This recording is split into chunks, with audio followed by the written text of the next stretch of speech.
Hello, everyone, and welcome back to the Off-Farm Income Podcast. Thank you very much for joining us here on our YouTube channel for episode number 817. Well, we are heading out to New Jersey today. We're going to be speaking with Toni Baker, and she is going to be talking to us all about everything she's done with swine production and achieving a bronze proficiency at the National Convention and her future intentions in vet school. Really interesting interview. We're going to get it started for you right now. Joining me today is Toni Baker, and she is coming to us, well, I guess if she wasn't locked down out of college, she would be coming to us from SUNY Morrisville State College, where she's majoring in animal science, and she's a former chapter reporter from Salem Tech High School in Woodstown, New Jersey, as well as a bronze proficiency winner in 2019 in swine proficiency. Toni, welcome to the show. Thank you so much for coming on. Thank you. You bet. I'm happy to speak with you. Now, did I get that right? I'm assuming that you're back home in New Jersey right now? Yes, I am. Okay. So how long have you been out of school now? So we got out of school due to the virus the beginning of March. Mm-hmm. We found out that it was after our spring break when I was already in Jersey for spring break. Okay. We had 2 days to go up and get everything out of our college dorms, and then we switched to online. Okay. Got it. All right. So how have online classes been going? Were you already taking some online classes, or is this all brand new to you? No, I was not.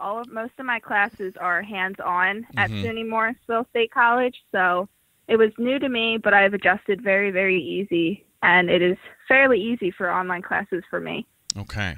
Now, you're majoring in animal science, and I've got that same degree, and I remember almost every class I had within my major, we had a lab. So how do you handle that with this shift to online? So I'm also taking equine science classes, too. Mm-hmm. So most of our labs are riding classes. Mm-hmm. So we have switched to online classes where we will either record ourselves or we will in detail describe the things that we have to do on our horses. And same with my other animal science classes. Since they were labs and we were hands-on, we either do them ourselves and we record ourselves with our animals, or we can describe in detail what each thing is. Okay. Yeah, okay. Coming up with ways to adjust. It's an interesting time. Yes. Now, is this your first year in college, or is this your second year? This is my first year. Okay, your first year. So you had got one semester under your belt, or if you're on the semester system, I guess, and then this happened. So, yeah, you're going to have an interesting story to tell, a lot different than my college story. So let's talk about you for a little bit then. So how old are you now? I'm 19 years old. Okay. Now, you are from Woodstown, New Jersey. That's where you went to high school at Salem Tech. What part of New Jersey is that located in? So we are as south as you can get. Okay. My school actually, we can see the Delaware Bridge from there. We are only about 15 minutes from the Delaware Memorial Bridge. Okay. And so I'm a Westerner. Now, I've been out there a bit, but when you say the Delaware Memorial Bridge, does that separate Delaware from New Jersey? Is that why that's significant? Yes. Okay. Yes. All right. So you're in far southern New Jersey, and that's a more agricultural area of New Jersey than, say, up towards New York City and up towards Newark. Would that be a fair thing to say? Yes. We're about 2.5 hours away from New York City. Okay. So close to Delaware, and then I'm assuming Pennsylvania as well. Yes. Okay. And so what's the predominant form of agriculture in the region that you grew up there in New Jersey? So Salem County used to be very heavy with dairy farms. Mm-hmm. However, with the dairy industry, they are drastically changing. But believe it or not, we have a lot of horses and horse farms in Salem County. Okay. As you can see, New Jersey's farm animal is the horse. So that is very popular in Salem County. We have, if you're heading to our high school, I'm about 20 minutes from my high school, and on our way you pass at least 60 horse farms. Okay. I did not know that. So like the state farm animal for the state of New Jersey is a horse? Yes. Oh, okay. What kind of horse? What breed? Just a quarter horse. Oh, okay. Yeah, very cool. I did not know that. Interesting. Okay, so New Jersey's an interesting state. I've been through it. I haven't looked at it that close on the map, but as you're describing this and you're talking about the Delaware Bridge, I'm thinking Delaware is to your east towards the ocean, but it's not. It's actually to your west from where you're at, and going across the Delaware River. Okay, interesting. I don't know. The East Coast is fascinating to me just because I grew up out here in the West. Very cool. So you grew up there. Did you grow up on a farm, or did you grow up in town, or something like in kind of the middle of those two? So I grew up on a farm. We have lots of farm animals. I have horses. I have pigs. I have dairy cows. I have beef cows, and I have market goats and market lambs. I also have chickens and rabbits too. So we have a little bit of everything because I grew up around 4-H. And I've been in 4-H for 13 years now. Mm-hmm. So in 4-H, I'm just about everything. I used to show chickens when I was younger, but I don't show them now. Okay. So I grew up, my farm, we have everything just about because when we show, we get into a lot of stuff. Okay. But we are now currently, we are very, very big into the pigs. Okay. So now, is farming like your parents' profession there on the farm, or is this something that they do on the side? So my mom, her job is the farm manager. So when I was in high school or when I'm away at college, she is the person who takes care of the farm animals when my dad's at work. My dad is actually a construction worker, and he pours concrete curb for a living. Okay. He has been doing it since he was about 14, 15 years old. Okay. And now he's 56, so he's been doing it for a long time. Got it. And now, so you're still in the 4-H in addition to FFA? Am I understanding that correctly? Yes. So I had joined the collegiate FFA program at my college, and then this is my last year of 4-H. Unfortunately, with the virus, it had canceled the rest of my 4-H year, but I'm still grateful to be such a part of such an amazing organization. Just like FFA, 4-H is amazing too. Yeah, absolutely. And to be able to do it for 16 years. So you started early when you were, did you say 16 years? I mean, that would take you back to when you're 3 years old. Is that right? Just about, yeah. Okay. My sister and I are 8.5 years apart. Okay. So her last year of 4-H was my first real year of 4-H, which was 4th grade. Okay. So I've been doing it just about since I was able to walk and in diapers. Okay, so you were always around it, and you officially got involved around 4th grade.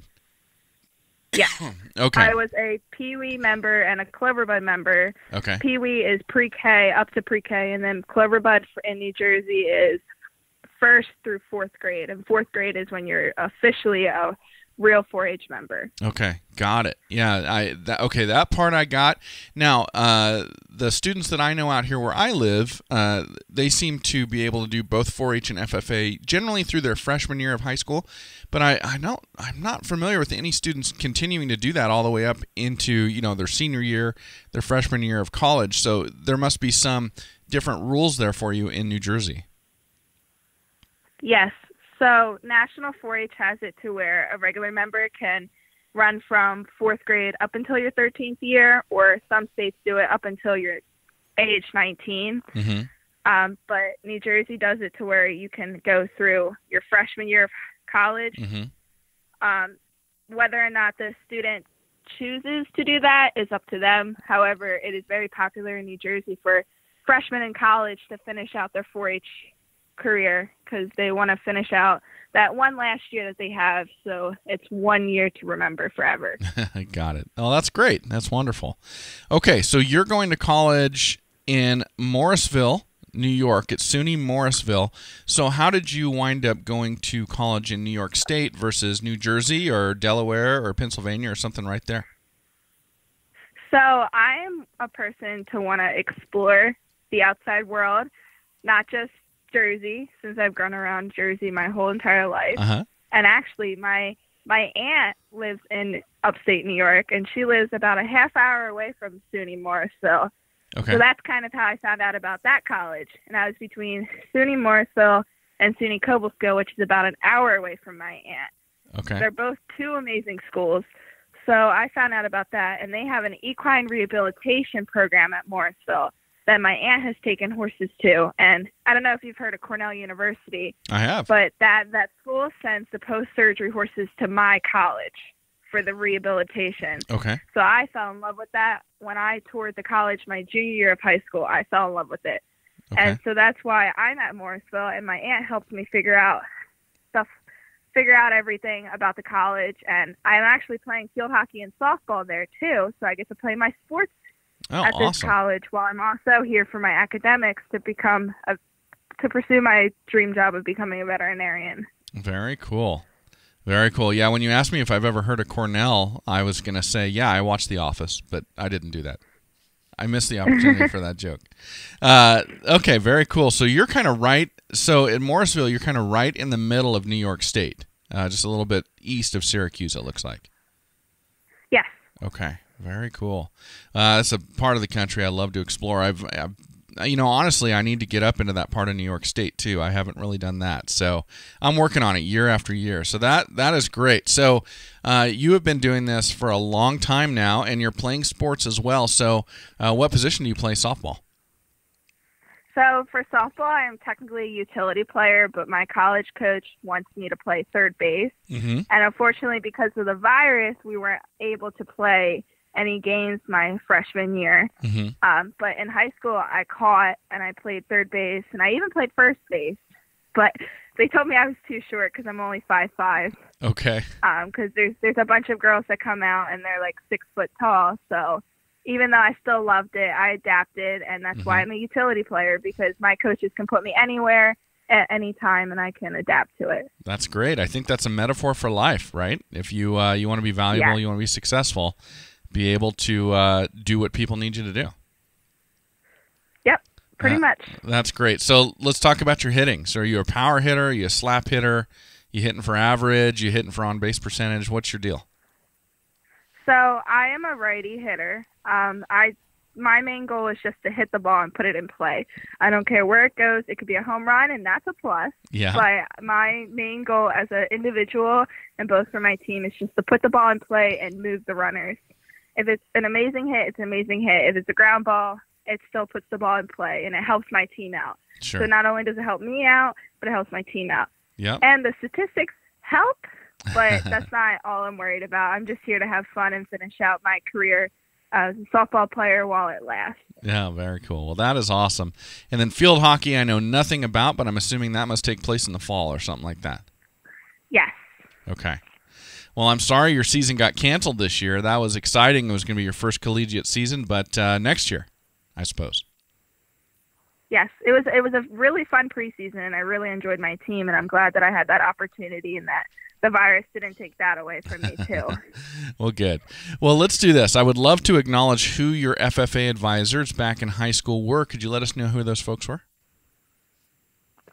So the main FFA advisor is Keely DeTizio, and then our other co-advisor is her husband, Matt DeTizio. Oh, okay. And so are they both full-time teachers at the school, or does he come in and help out? Yes, they are. Okay.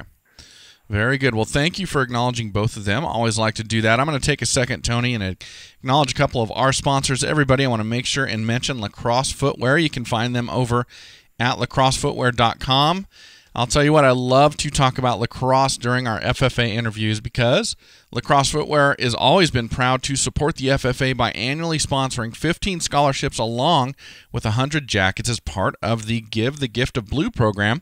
We use the Alpha Range boots right here on our farm, and it doesn't matter if it's spring, summer, winter, or fall, there is a reason to wear our lacrosse boots, and they hold up to the work I do here on our farm, and they will on yours as well. Please check them out and slip a pair on your feet. You can find them at lacrossefootwear.com. And then, of course, Powder River livestock handling equipment, just the finest in cattle handling equipment, whether it's squeeze chutes, calf tables, runways, panels, whatever you need, Lacrosse makes it, and they are designed with some of the hardest to handle cattle in the United States in mind. They've been doing it over 80 years out here in the West, and if they can handle those type of cattle, well, they can certainly handle yours. You can check them out at powderriver.com and let your local farm and ranch retailer know that you would like to have Powder River in their yard so you have the option to buy the finest in livestock handling equipment. All right. Well, Toni, let's talk about your supervised agricultural experience, or maybe experiences.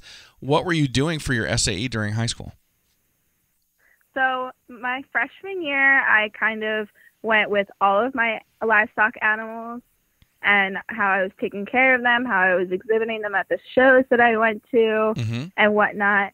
And then my advisor, Mrs. DeTizio, had set me down and she was talking to me and she said, "You have a really great swine program at your farm. Why don't you focus on that? That is your most detailed project out of the whole farm." So that's when I swapped gears and I focused just mainly on the swine on my farm. So my SAE now is breeding and market swine on my farm and exhibiting them at county, state, regional, and national shows all across the country. Okay. Interesting. So your advisor kind of guided you in, or kind of focused you in on one project, and obviously with you getting a bronze at the national convention, that worked out. Yes. Awesome. So now, do you have a particular breed of pigs that you're raising, or is everything crossbred? Tell me how that part of it works on your farm. So for my county fair, I typically try to stay within the crossbred range, where I'll crossbreed a Hampshire and a Yorkshire, and I'll get the crossbred, or also known as the blue butt. Yep. Those are popular for my county fair because my county fair, Salem County Fair, we do only a market class. We don't do breed classes and such. We only do market classes by the weights. So I focus on the crossbreeds. But for my other shows that I go to, like I've exhibited at Maryland State Fair, I've exhibited at Keystone International Livestock Expo in Harrisburg, Pennsylvania. And with those, I have showed purebred Yorkshires, I've showed purebred Berkshires, I've even showed Chester Whites, and I have showed crossbreds there. But depending on the shows that I exhibit at, like Maryland State Fair and Keystone, and depending on what breed I want to focus in on those years, will be the breed that I will exhibit. So in past years, I have, like I said, I have exhibited Berkshires and Hampshires and Yorkshires. So with those shows, I'll exhibit them at the purebred Yorkshire, Hampshire, and Berkshire shows. And then I'm also a member of the Team Purebred National Association. And so that's a junior association, so it runs up to age 21. And with them, there's specific breeds that are not the popular breeds, like a Hampshire. So Berkshires are in that association. So I have raised Berkshires, and I have exhibited in that association for those shows as well. Now, are these breeds that you keep on your farm, or do you decide that this year I would like to show this particular breed or this particular cross, and then you obtain that pig and raise it? So from the previous show year, if I find a gilt that I really, really like and has the potential to be a good sow and produce perfect offspring for the show ring, blue ribbon quality, I will keep that gilt and I will breed her. So in previous years, I've had a purebred Yorkshire and I've had a purebred Berkshire. Those two gilts had my eyes the whole time, so I decided I wanted to keep them, and so I kept them on my farm and I bred them, and they gave me this year's piglets for showing and for the market classes as well. So depending on what pig I see in the previous year, or even when I go to the show pig sales throughout the year, if I find a pig that I really, really like, and if it's a gilt, and even if she's registered and has her papers, and I decide to keep her, that will be the pig that I will breed and turn into a sow to give me good offspring for the next show year. Okay, very good. So you're doing the breeding there on your place. Are you using AI or are you using a boar? So I have partnerships with two breeders in Maryland. The one breeder, he has the boars and he has his own genetic company, swine genetics company. And he actually helped me AI breed the pigs. So with my pigs, since last year was my first official year keeping the sows on my farm and breeding them myself, we only AI'd them with a quarter of the straw compared to the full straw because we didn't want huge litters for the moms, especially because they're first-time sows and whatnot. And we we didn't quite know how many pigs they can have, because they can have up to 15, 16 pigs and have as little as 2. So that's why we did only a small percentage of this straw to breed, and that's why we ended up getting 5 piglets out of the Berkshire and 3 piglets out of the Yorkshire, because we wanted small litters for the first-time moms. That is interesting. I did not realize that if you controlled the amount, the percentage of the straw that you injected, the percentage of the semen, that it would impact the size of the litter.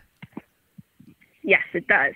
Very interesting. Okay. Wow. Very cool. So I'm kind of getting a feel here for your level of sophistication and probably what you put in your record book that got you to that bronze level at the national convention. Yes, I am very, very particular, and I keep track of everything, especially with 4-H. 4-H, we have record books for our livestock animals every year. So that also helps me keep track. I keep track of all the receipts. I keep track of how much each thing costs, how much I bought the pigs for, and everything, the breeding fees. Yeah, that's fantastic. Good for you. So you're majoring in animal science as well as equine. Did I get that part right? Yes. Now, what do you want to do with this degree? What's your future goal? So once my junior year of college hits, I am able to become a part of the equine rehabilitation program at Morrisville. And that is really the main reason why I'm at Morrisville, is because my eyes were set on that my junior year of high school. I really want to be able to help injured horses, because my horse got injured and I had to do rehabilitation. I had to take her to a facility.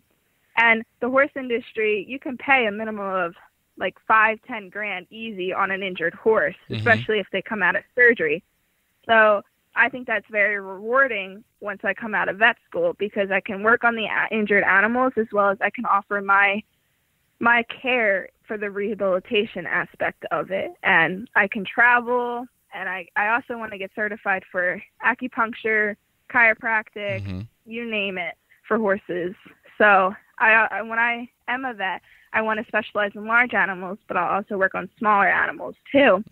But I want to mainly focus on pigs, because since I am so knowledgeable on the pigs, I want to share my knowledge and help people around me, because around me you only have one vet for a specific animal. You don't have a vet that focuses on everything, and I think it'll be very nice to have somebody come back home and focus on everything and be able to teach people around me about those animals. Absolutely.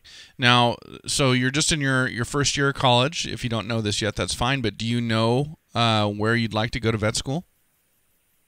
So I have my eyes set on 2 vet schools. I'm going to apply to more, but those are my 2 dream schools.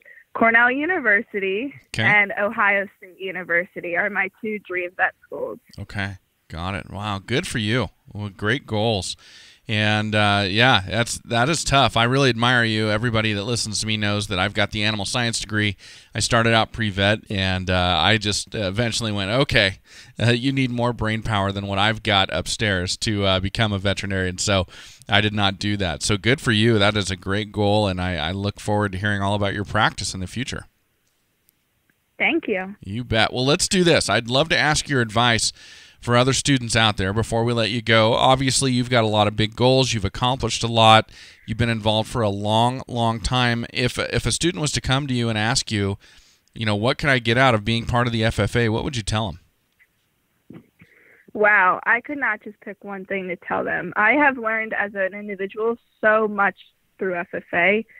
FFA has not only helped me with public speaking along with 4-H, but it has also helped me meet many, many people throughout the country, whether it's with animals or with agriculture or with the sciences. It helps so much. So you can't just learn one thing. FFA helps you, and it helps you become a well-rounded person like myself. So I would tell them that just get yourself out there with FFA. FFA helps that. Going to National FFA Convention where you see everything, it's overwhelming, but it helps you so much as an individual, and it will help you in your future, believe it or not. Well, that's great. Great advice. Toni, thank you so much for joining us today and sharing your story. Thank you. Well, thank you for joining us, everybody. Thank you to Toni Baker, and as always, enjoy your journey to the ultimate lifestyle business, agriculture.